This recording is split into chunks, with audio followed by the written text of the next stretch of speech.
Welcome to the presentation on the dynamic classroom, teaching in a digital world. I would like to start off our presentation by quoting from the football player Pele. Success is no accident.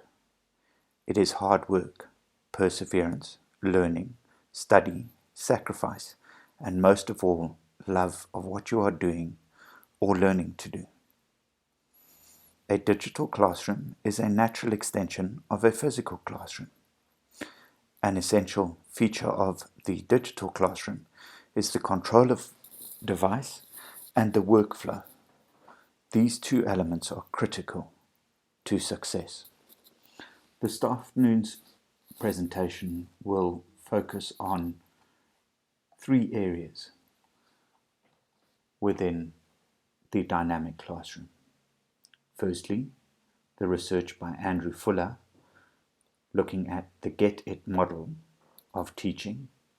Secondly, Dr. Kathy Nunnally's layered curriculum. And then finally, how do we integrate the Get It model and the layered curriculum into the teaching experience? The dynamic classroom is based on three principles essentially: that of the 21st century pedagogy, thinking programs, and the personalization of learning. The fundamental elements or goals of a dynamic classroom include the use of technology to increase engagement and a motivation among students. Are we helping the students that we serve? And we believe that there is a critical human factor to teaching and learning. Another element that is critical to the success of the digital classroom is that we need to work out the difference between using EdTech to supplement education or the classroom experience and using EdTech to transform it. Three elements play a critical part in this success: is the visionary leadership of the environment to allow the teachers to experiment and work within a structure where failure is acceptable for the teaching staff. There has to be a strong professional development ethos within the school, and the teachers need ongoing support in the utilization of the various technologies that contribute to a digital and dynamic classroom. For me, the most powerful resource within the school environment is the time to create and implement various strategies around digital learning and 21st century pedagogy. Another element of research is that we need to realize that teaching and learning take place in profoundly different ways across a class of children.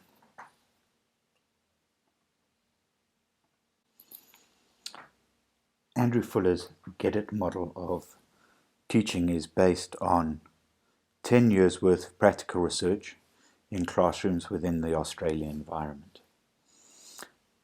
Two of the main ways we learn, which are critical to the Get It model of learning, is the detection of patterns and ascribing meaning to these patterns, and then the perceiving of differences, so we trigger our attention to unique aspects within a situation. The Get It Ready model of learning is made up of 5 areas. The first element is getting ready to learn. This involves the establishment of a safe, positive learning environment, such as setting objectives and activating prior learning, getting students focused and ready to learn new information, and using rituals, quizzes, and visuals to engage the learners and motivate them in their learning experience. The second area is to experience difference within the learning This essentially is based on that we need to introduce new concepts to the children. This section of the lesson is very much a teacher-centered, direct instruction component, with the teacher actively linking new information to accurate prior knowledge, checking for understanding and setting procedures for this, and that these are well founded and based within the normal teaching practice within the classroom environment, building intrigue around the learning process, and the use of multimedia, especially visual tools, to enhance the learning experience for the learners. A critical element of this part of the Get It model is that this instruction is done where the learning experience is done without electronic distractions and preferably in silence. And cognitive research is showing that learning in this manner can increase the learning by up to 149%. The T of get is for trying it out. So once the teacher has completed the direct instruction phase of the lesson, so the experiencing difference section, they will then try out the new learning. This can be done using worked examples of the material, getting the children to work in small groups, limited to a maximum of 4 in a group, and also using peer teaching, so having the children explain the learning that has happened in the experience difference phase to their peers within the group situation.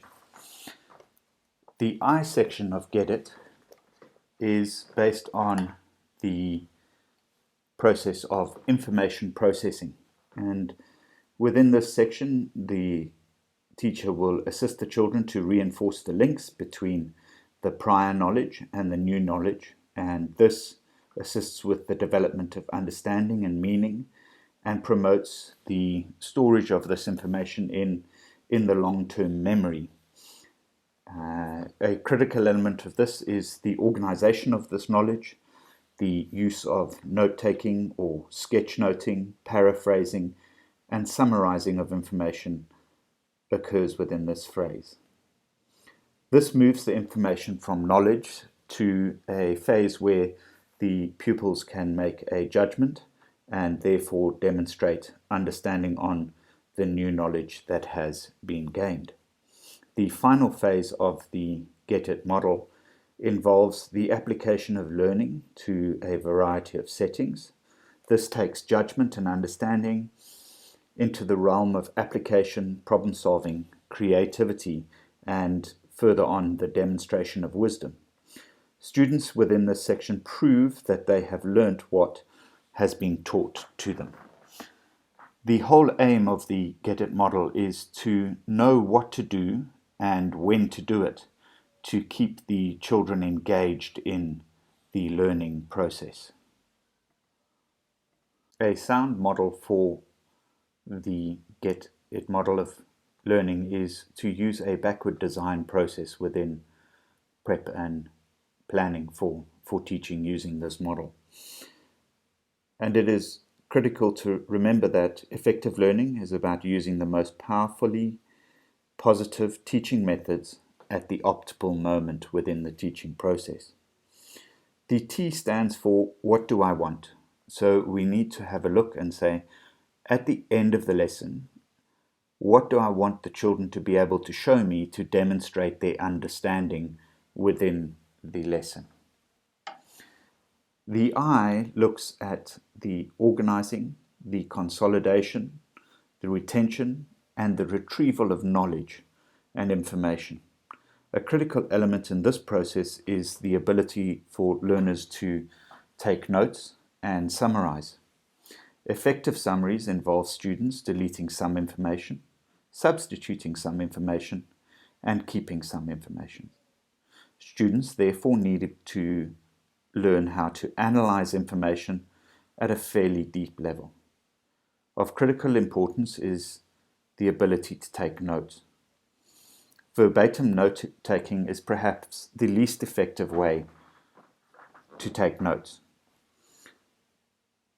Notes should be considered a work in progress, so they can be added to, they can be adapted, and they should then be used as a study guide for preparation for assessment.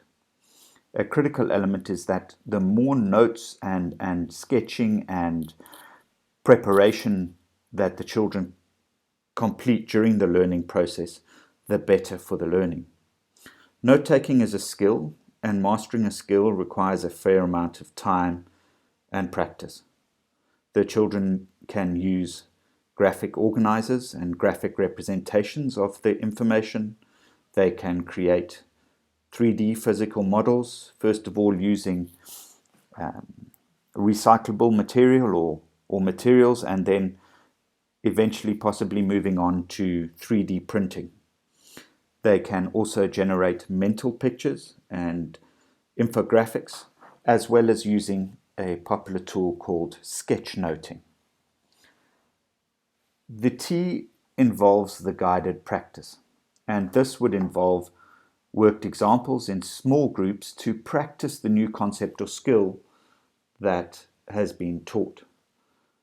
Critical to this process is that this is guided practice, and therefore the assessment should be of a formative nature while practice is going on, that the task is a work in progress, and during this process feedback is of critical importance, and this should be corrective in nature. It should be timely and could involve collaborative writing and using a shared document as an example. The feedback needs to be specific to the lesson objective, and the learners also need to how to assess their own understanding and their own progress within the practice elements of the lesson. The E stands for the experiencing difference, and this is probably the most powerful part of the lesson. We teach a new concept or add depth to an existing concept. The teacher leads the class discussion to knowledge and to the formation of new knowledge and to check for understanding. This can be done using tools such as Google Quiz, Google Forms, Socrative, and many other quick feedback tools that give the learners immediate feedback on their understanding of the process that is being taught.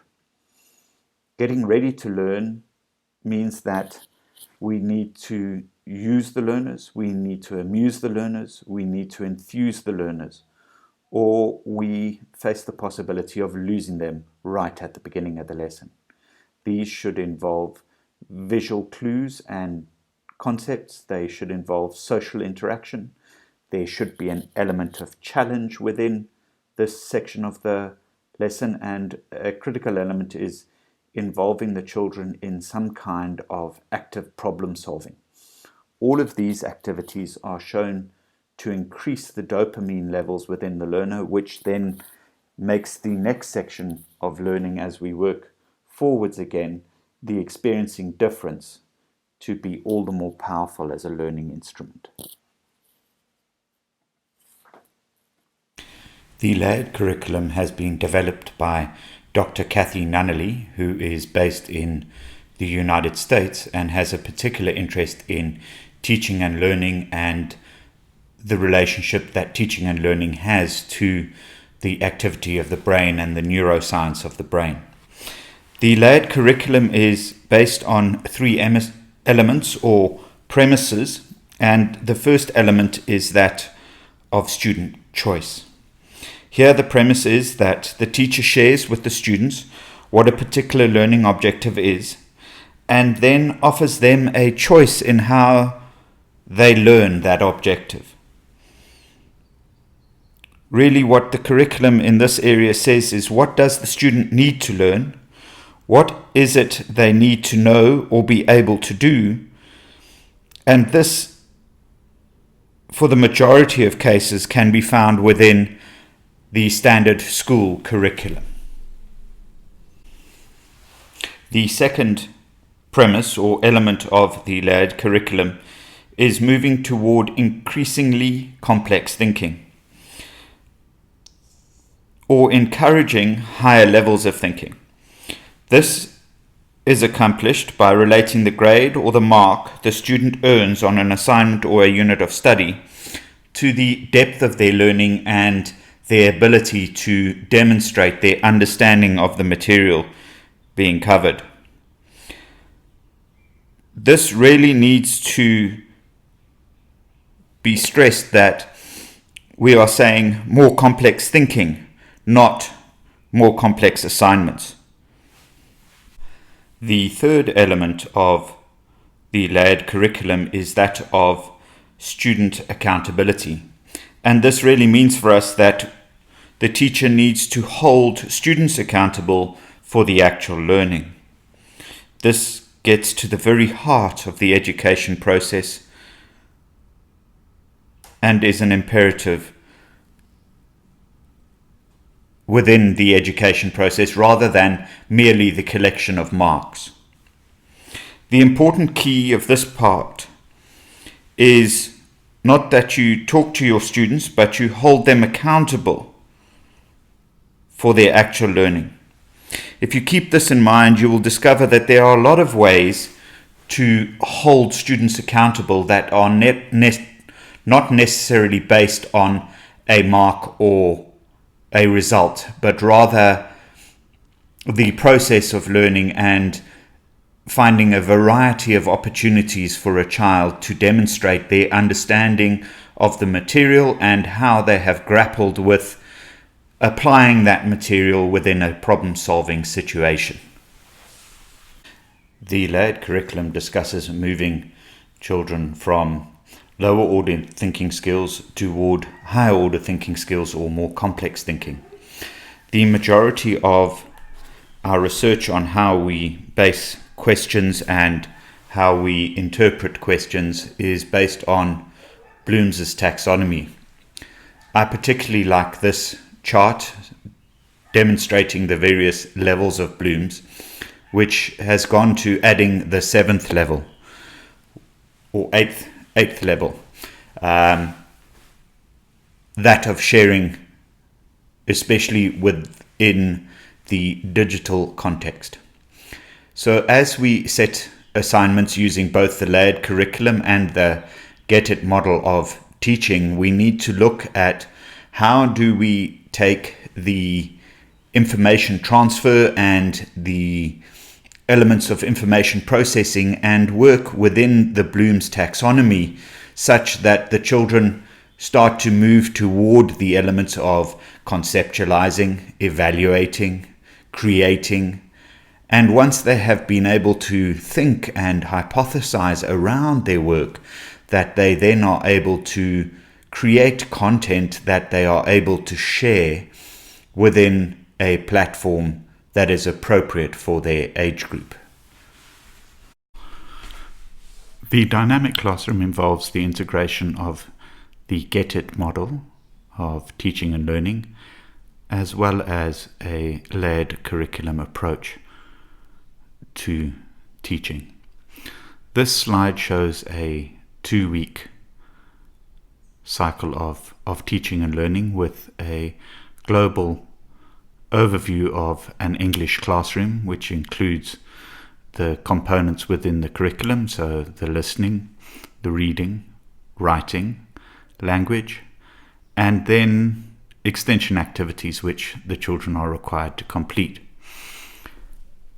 As it's a 2-week block, the children are expected to complete 2 tasks within layers A and B, and 1 task within layer C from the 4 curriculum categories, and then they are expected to complete 1 extension task within the week. The allocation of marks is left at the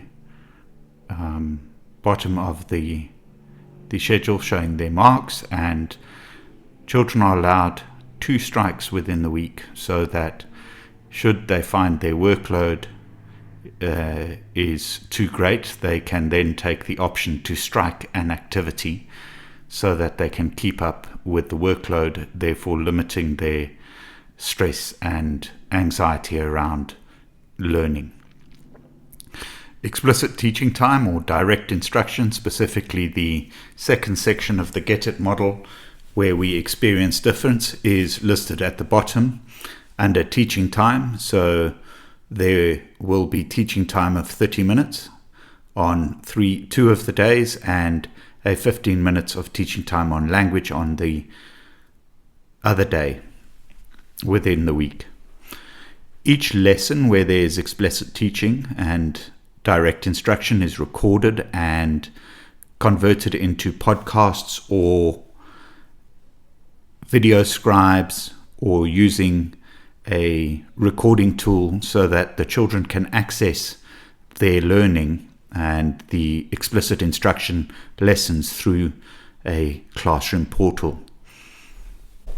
The majority of the classroom workflow and the flow of assignments is controlled using the Google Suite and specifically the Google Classroom. The setup of the classroom is such that there is a grade 7 administration class which covers the global administration of the grade 7 group, working on events and the main calendars and reminders with regards to leadership, outreach, and the grade 7 duties and community projects that are run amongst the grade 7s, as well as the various leadership committees. Their timetabling and calendar function works within the Google Classroom and under an administration class. The English class then have 4 classrooms. One is a main resource classroom where resources, announcements and videos and podcasts of lessons are placed so that children can access that information through that portal. And then each grade 7 class has a teaching classroom, which is where we will post announcements and tasks, as well as where they will submit their work. In this example, we see that the children have a Google document that each student gets a copy, and then they also receive Google Forms or Google Documents where they can complete tasks to demonstrate their understanding and then submit those through the Google portal. Within the Google environment, we can email guardians and invite guardians to be involved in the learning process. This I have found to be an extremely effective tool of communicating with parents, as the parents can see what results the child achieved and what work they have done in a particular week, followed by a mail that informs the parents of what is expected of the children in the next week and what assignments and tasks will be coming up during lessons within the curriculum. I have included a video scribe of the digital classroom presentation, which looks at the dynamic classroom and how we function within the dynamic classroom. The Get It model of education is based on brain function and how the brain works. An important element of the Get It model is that it is not solely focused on the use of technology. There is also a huge element of pen and paper work. The device the children are using is an iPad.